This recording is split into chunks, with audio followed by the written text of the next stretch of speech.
आज वीडियो को आपण मानक बहुत बहुत स्वागत। आज आम बनइबा सुजी लड्डू। सुजी लड्डू बनइबा आमको प्रथम कौन कौन दरकार, प्रथम किसी सुजी दरकार, तापर मुझे नहीं फाड़े नड़िया, नड़िया को मुझे कोरी नहीं आउ किसी काजू किशमिश आलमंड आउ किसी घी।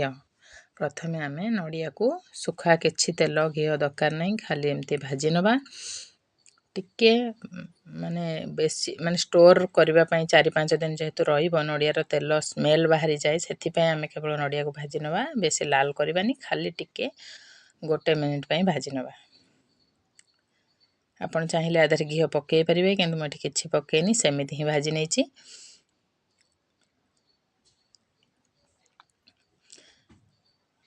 नड़िया को भाजिक आम गोटे पात्र को बाहर करनवा।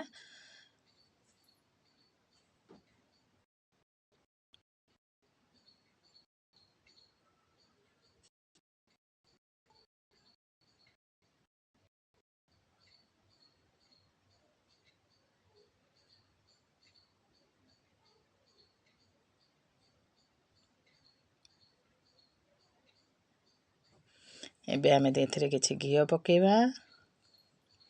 मुझे 2 चम्मच घी नहीं, आपन चाहिए कम बेसी करि परिबे, सेमिति किछि प्रॉब्लम नहीं। घी केवल स्मेल पाई।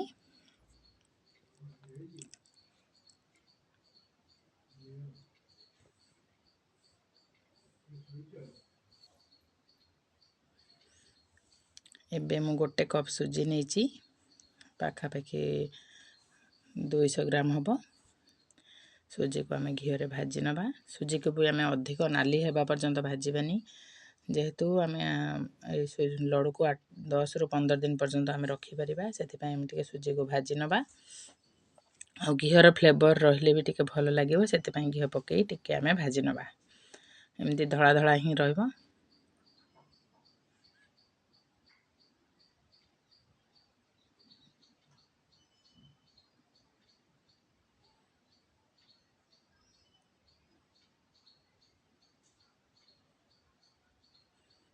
एबे सुजी भाजी हो जाइए, सुजी को बाहर करनवा।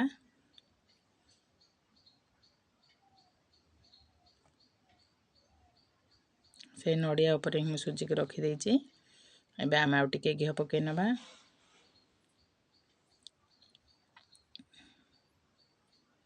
घीर आम रखि आलमंड काजू किशमिश सब भाजी नवा। मुड़ा भाजिकी काटिची, आपण माने काटिकी भाजी पारिबे, किछि नाही।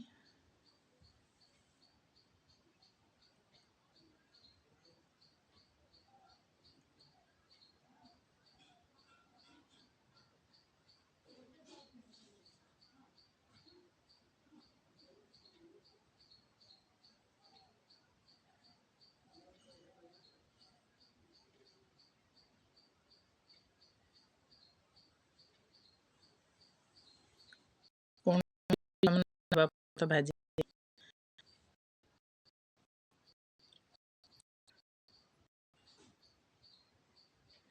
आपण चाहिले काजू किशमिश पकई पारिबे, स्किप भी कर पारिबे।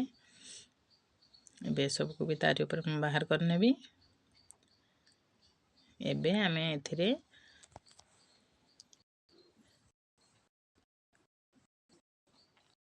पानी दे दबा। माने से जो कप रे मापी थी से कप रे आधा गिलास ठारू भी कम दबा आमे पानी। आउ 1/4 आमे दबा चीनी।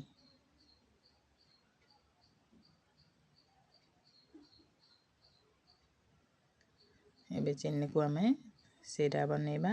सीरा बहुत तार हवा पर्यंत दरकार नहीं, केवल आमको जमती चिपके चिपके हाथ को देखिले चिपका चिपका लगे से पर्यंत आम सीरा करवा।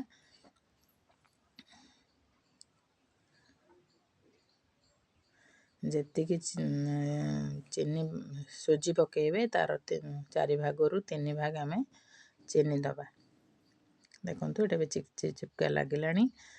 आम बर्तमान सुजी पकई नवा। काजू आलमंड को मुझे काटी नहीं, सब मिसेकी आम पकई नवा।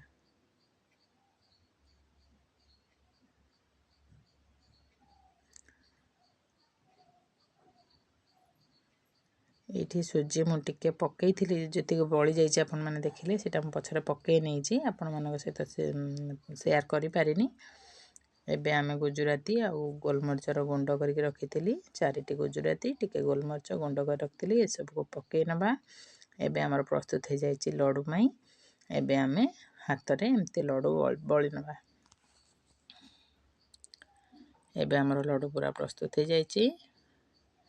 ଆପଣମାନେ କରିବେ, କେମିତି ଲାଗିଲା ନିଶ୍ଚିନ୍ତ ଭାବରେ ଜଣାଇବେ। ଚ୍ୟାନେଲରେ ନୂଆ ଥିଲେ ଲାଇକ୍, ସେୟାର ଆଉ ସବସ୍କ୍ରାଇବ୍ କରିବା ପାଇଁ ଜମା ଭୁଲିବେନି।